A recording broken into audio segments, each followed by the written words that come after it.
శ్రావణ mega sale మీ CMR legacy of జ్యువెలరీలో విఏలో 50% వరకు తగ్గింపు. వివరాలకు సంప్రదించండి. నమస్తే రమగారు. నమస్తే జయ. సాధారణంగా వినాయకుడికి వివాహం కాలేదు అని చెప్తూ ఉంటారు, కానీ సిద్ధి బుద్ధి అనే భార్యలు ఉన్నారని కూడా వింటూ ఉంటాం. అసలు సిద్ధి బుద్ధితో కూడిన వినాయకుని దేవాలయాలు ఉన్నాయా? అసలు ఆయనకి వివాహ మహోత్సవం మనం శివపార్వతుల కళ్యాణం, శ్రీరాముల కళ్యాణం ఇలా చేస్తూ ఉంటాం కదా. వినాయకునికి కూడా కళ్యాణ మహోత్సవాలు జరుపుతూ ఉంటారా? వివాహం జరిగితే వాళ్ళిద్దరు ఎవరు? అసలు సిద్ధి బుద్ధి అనేవారు ఎవరు? ఈ పూర్తిగా నివృత్తి కావాలి మాకు. దీనికి మంత్రశాస్త్రంలోకి వెళ్ళాలి జయ. మనకు అంత లేదు. ఒకటి. రెండోది, అంత అర్థం కావాల్సిన అవసరం కూడా లేదు మనకి. మనకు అంత అవసరం లేదు, సాధారణంగా తెలిస్తే చాలు చాలు, అంతే కదా. అంతేనండి. అయితే దీని మీద కొంత విచిత్రమైన గాథ ఒకటి కనపడుతుంది. రెండోది ఏం చెప్తారంటే, వినాయక జననం తర్వాత ఆయన వివాహం చేసుకోవాలని సంకల్పించాడని, దానికి తన తల్లి లాంటి స్వరూపం ఉన్న స్త్రీయే కావాలనుకున్నాడని. పార్వతీదేవి లాగానే ఉండాలి, అన్ని లక్షణాలు పార్వతీదేవే కావాలి. కానీ సహజంగా మగపిల్లలందరూ అదే కోరుకుంటారు కదా, తన తల్లి లాగానే ఉండాలి, అలానే మాట్లాడాలి, అలానే పని చేయాలి. ఈయన శక్తులతో సహా పార్వతీదేవి లాంటి స్వరూపం కావాలనుకున్నారని వినాయకుడి పెళ్లికి 1000 విఘ్నాలని మనం ఒక చిన్న తమాషా కథ కూడా చెప్పాం. అవును. అయితే ఈ మనకి పురాణాల్లో కనపడేది, శివపురాణంలో వినాయకుడి వివాహ ప్రస్తావన కనిపిస్తుంది. ఆయన శివ దేవాలయం దగ్గర వేచి చూశాడని, ఎంత చూసినా ఆయనకి కనపడలేదని, తల్లితో పోలగలిగే స్త్రీ స్వరూపం కనపడక తన శక్తిని యోగ శక్తిగా మార్చుకున్నాడని చెప్తారు. శివపురాణంలో ఇలా చెప్పబడింది. అయితే ఇప్పుడు మనం సిద్ధి బుద్ధి అనేది వింటూ ఉంటాం. ఇవి రెండు వినాయకుని యొక్క సహజ శక్తులవి. కార్యసిద్ధి, విద్యా బుద్ధి. విద్య అంటే జ్ఞానం అన్నమాట, సిద్ధి బుద్ధి. ఓకే. ఇవి రెండు వారి యొక్క, ఆయన వినాయకుడి యొక్క సహజ సిద్ధమైన శక్తులు. దీనికి ఒక చిత్రమైన గాథ ఏం చెప్తారంటే, గణేష్ పురాణంలో ఉందని అనాలా, ఒక కల్పిక గాథ అయినా కావచ్చు, కానీ కథ కొంచెం చిత్రంగా ఉంటుంది.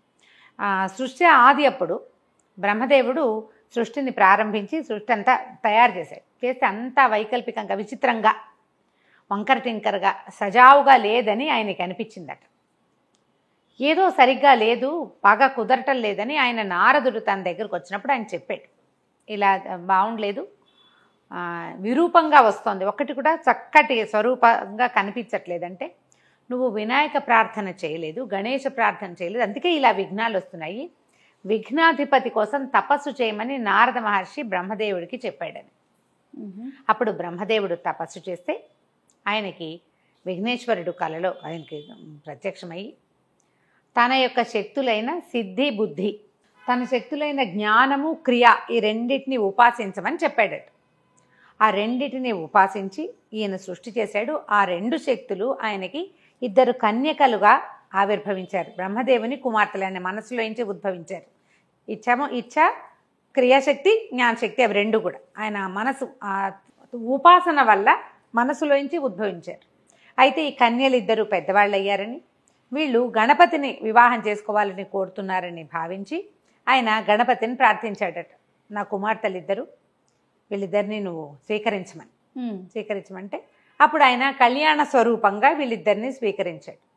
నారదుడు అడిగాడట, నువ్వు బ్రహ్మచారివి కదా, కళ్యాణం చేసుకున్నావంటే, కాదు, ఇది కళ్యాణం అని అనుకోకూడదు, ఇవి నా శక్తులు, నేను బ్రహ్మదేవుడికి ఇచ్చాను, నా శక్తులు మళ్ళీ నన్ను చేరడానికి వచ్చినాయి, నేను ఇచ్చినవి అవి, అందుకని మళ్ళీ నా దగ్గరికి వచ్చినాయి తప్ప ఇది కళ్యాణం అని వేరిద్దరు స్త్రీలని నేను పురుషుణ్ణని భావించడానికి వీల్లేదని విఘ్నేశ్వరుడు సెలవిచ్చాడని చెప్తారు. అయితే మనం ఈ కథ విన్నప్పుడు మనకు ఒక ప్రశ్నే వస్తుంది, మనం పార్వతీదేవి వినాయకుడిని పిండి బొమ్మని చేసింది. అవును. ఇప్పుడు మరి బ్రహ్మదేవుడు సృష్టి ప్రారంభించినప్పటికీ ఈ కథ లేదు కదా, ఇది ఎక్కడి నుంచి వచ్చింది? సృష్టికి ముందు నుంచే మన విఘ్నేశ్వరుడు ఉన్నాడని ఒక కథ. ఇవి రెండు శక్తులు సృష్టికి ముందు నుంచి ఎలా ఉన్నాడు అనేది మనం ఇంకో దాంట్లో చెప్పుకుందాం. ఈ రెండు శక్తులు ఆయన యొక్క శక్తులు. పైగా మంత్రశాస్త్రంలో ఏంటంటే, ఏదైనా ఒక దేవతా పూజ చేసేటప్పుడు అందులో స్త్రీతత్వం కూడా ఉండాలనేది ఒక నియమం అట. నియమం అది. ఆ నియమబద్ధంగా ఈయనలో ఉన్నటువంటి ఈ రెండు శక్తులని, సిద్ధి బుద్ధులని, ఈ రెండింటిని స్త్రీ శక్తులుగా భావించి ఆరాధించడం ఒక సాంప్రదాయంగా ఉంది. పైగా మనకి ఏమిటి, వినాయకుడు ఎలాగా త్రిమూర్తుల తర్వాత ఆరాధ్య దైవం వినాయకుడే. అవును. మహాభారతాన్ని రాసిన వ్యాస మహర్షి కూడా త్రిమూర్తుల తర్వాత వినాయకుడినే స్తుతి చేశాడు. ఆ మహాభారతం మొదటి శ్లోకాల్లో చూస్తే కనపడుతుంది మనకి. పైగా ఇంకొకటి ఏం చెప్తారంటే పంచాయతన పూజా విధానం భారతదేశంలో చాలా ప్రఖ్యాతమైంది. ఇవి శివశక్తి పంచాయతనము, శక్తి పంచాయతనము, విష్ణు పంచాయతనము, ముగ్గురులో శివుడు, శక్తి, విష్ణువు ముగ్గురు కామన్ కదా. వీళ్ళు ముగ్గురు ప్రతి పంచాయతనంలోనూ ఉంటారు. ఎవరు ప్రధాన దైవం అయితే వాళ్ళు మధ్యలో ఉండాలి. వీళ్ళు ముగ్గురు కాకుండా ఇంకో ఇద్దరు ఎవరు ఉన్నారంటే సూర్యుడు, గణపతి. అంటే వీళ్ళ ముగ్గురుతో పాటు సూర్యుడు, గణపతి కూడా అంత ఆరాధ్య దైవాలు, అంత ప్రత్యేకమైన వాళ్ళు. వాళ్ళు తప్పకుండా ప్రతి పూజలోనూ వీళ్ళు ఉండవలసిందే. పంచాయతనం ఒక దేవాలయము, విష్ణువుకి సంబంధించింది అంటే అక్కడ గణపతి ఉంటాడు. శివుడికి సంబంధించింది అంటే అక్కడ గణపతి ఉంటాడు. అమ్మవారికి సంబంధించింది అంటే అక్కడ గణపతి ఉంటాడు. ఇదే కాకుండా పూర్వకాలం మనకి సౌరం అనేది ఒక మతంగాను, గాణాపత్యం అనేది ఒక మతంగాను కనపడుతుంది. గణపతి అనేది ప్రత్యేక మతం. గణపతే ఆరాధ్య దైవం, అక్కడ గాణాపత్యము అని చెప్తారు. దీనికి మనం ఇదివరకు గణేష్ పురాణంలో కొన్ని శ్లోకాలు, కొన్ని విషయాలు చెప్పాం లాస్ట్ ఇయర్. అందులో చెప్పుకున్నాం. తర్వాత మనం చెప్పుకున్న ఈ మన బృహత్కథ లాంటి కథల్లో కూడా గాణాపత్య మతం వాళ్ళు ఏది కావాలంటే అది చేయగలుగుతారట గణపతి సహాయంతో. అలా ఒక ప్రత్యేకమైన కల్ట్ ఉండేది ఇది వరకు. ఇప్పుడు మనకంటే మహారాష్ట్రలోనూ అక్కడ చూడు గణపతి భక్తులు చాలా ఎక్కువ. బాపా మోరియా అని చెప్తారు. గణపతి బాపా మోరియా అంటే అంత ఎక్కువగా ప్రార్థించవలసిన వాడు వాళ్ళకి గణపతి. మనకి ఇంకా ఎక్కడా లేని అష్టవిధ గణపతి స్వరూపాలు మనకి మరాఠా దేశంలో కనపడతాయి. వాళ్ళు అక్కడ గాణాపత్య మతాన్ని పాటిస్తారు ఎక్కువగా. అష్టగణపతుల విగ్రహాలు ఉన్నాయి, దేవాలయాలు ఉన్నాయి. బాంబేలో ప్రతి వాళ్ళు తప్పకుండా సిద్ధి వినాయకు చూడవలసిందే. వాళ్ళకి ఆరాధ్య దైవం గణపతే. అంటే అక్కడ ఆ మతం ఇంకా ఉన్నట్టే కదా. అంతే కదా. ఇలా ఉండటం వల్ల ఇది ఒక ప్రత్యేకమైన దైవంగా ఉండటం వల్ల ఆయనలో ఉన్న ఆ రెండు శక్తులని స్త్రీ స్వరూపాలుగా భావిస్తారు. అవే సిద్ధి, బుద్ధి. తర్వాత కాలంలో చూడంటే గణేశుణ్ణి ఆరాధించిన వాళ్ళకి ఆయన ఏమిస్తాడు? కార్యసిద్ధి, విద్యా, బుద్ధి ఇస్తాడు కదా. దీనివల్ల లాభము, క్షేమము కలుగుతాయి ప్రతి వాళ్ళకి. అవి వారి సంతానంగా మనకి సిగ్నిఫికెన్స్గా చెప్తారు. లాభక్షేములు ఇద్దరు గణపతి యొక్క సంతానమని. వీళ్ళ మధ్యలోనే సంతోషిమాత కూడా జన్మించిందని చెప్తారు. సంతోషిమాత కథలు వింటావా? ఆవిడ గణపతి కూతురు అని చెప్తారు. ఆయన యొక్క సంతోషం వల్ల ఆమె జన్మించింది అని. ఆయన చాలా ఆనందించాడని, అందుకని ఆ ఆనందంలో నుంచి ఒక స్త్రీ స్వరూపం ఉద్భవించిందని, అదే స్త్రీ సంతోషిమాత అని చెప్తారు. అంటే కార్యసిద్ధి, విద్యా, బుద్ధి వల్ల లాభము, క్షేమము జన్మించి వాటి వల్ల సంతోషం కూడా కలుగుతుంది. అట్లా సిగ్నిఫికెన్స్గా చెప్పబడినటువంటి విషయాన్ని మనం స్వరూపాలుగా ఆరాధిస్తాం. మనకి సాధారణ దేవాలయాల్లో ఎక్కడ సిద్ధి, బుద్ధి సమేత గణపతి కనిపించరు. కాకపోతే కాణిపాకం లాంటి కొన్ని క్షేత్రాలలో గణపతికి కళ్యాణం చేస్తారు, కానీ అది ప్రత్యేకంగా అలా ఏం కనిపించదు. ఎక్కడ మనం చూడం. అది శ్రీరామ కళ్యాణం చూస్తామా, శివ కళ్యాణం చూస్తాం, అక్కడక్కడ కొన్ని దేవాలయాల్లో కనిపిస్తుంది.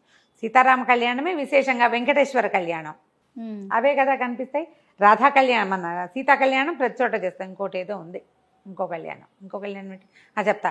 వల్లీ దేవసేన సమేత సుబ్రహ్మణ్య స్వామి కళ్యాణం కూడా కనిపిస్తారు. అక్కడ కూడా రెండు స్త్రీ శక్తులు స్వామివారి పక్కన నిలబడ్డట్టు కనపడతాయి.